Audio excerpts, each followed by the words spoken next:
और आप सबको बतला दूं कि भैया चंदन उपाध्याय जी जो इस फिल्म के डायरेक्टर हैं, कल एक इंटरव्यू के दौरान बताए कि भैया 2 से 3 दिन नमस्कार प्रणाम भैया। तो रउआ सबके बतला दी भैया कि हर हर गंगे के अब ब्लॉकबस्टर होने के कारण भाई बन गया संघर्ष 2। जी हाँ, रउआ सबके बतला दी भैया कि पटना में पूरा सिनेमा घर हाईजैक कर लिया बा।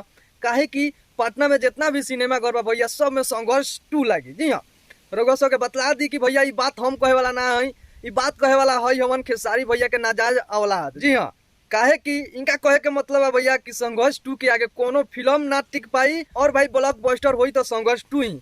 हर हर गंगे के भाई सिनेमा घर ना मिलल बा, फ्लॉप होके के पूरा चांस बा। ए बेटा के हम बता दी भैया कि हर हर गंगे हाथ पे हाथ धके बैठल नहीं के। ए बेटा का नाम बा कि हर हर गंगे के अभी तक ले ट्रेलर रिलीज ना भइल बा।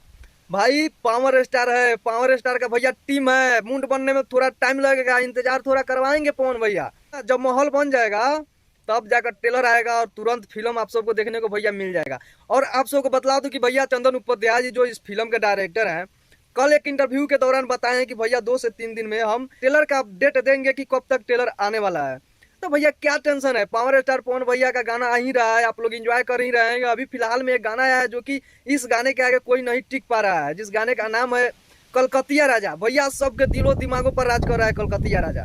तो बस रउआ सबके ये कह आ रही है भैया कि हर हर गंगे पटना तो छोड़ी ऑल इंडिया में रिलीज होके वाला भाई। पटना भैया बिहार के राजधानी बा, लेकिन ऑल इंडिया में हर हर गंगे रिलीज होके वाला बा। आहे बेटा काला से रउआ लोग विश्वास ना करम कि पटना में सिनेमा घर हर हर गंगे के नाम मिलल बा।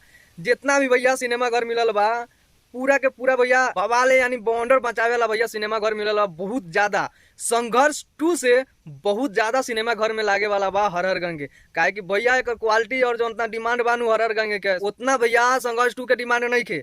अब ये बेटा के फेंकला से रउआ लोग विश्वास करेम तो भैया ना समझ होई। ये सब बकत रही, सब फेंकत रही सब। काहे कि सब के खेसारी भैया गाना आवत ना बा कि यहाँ कुछ वीडियो बनाओ सो तो ना कहला कहूंगा मैं कुत्ता के काम ना और भौंकला से समास ना उहे काम बा एकनी के। तो खर छोड़ी रहुआ सबके अपडेट कैसा लागल भैया कमेंट करके जरूर बतलाएं। मिला तनी अगला वीडियो, तब तक नमस्कार।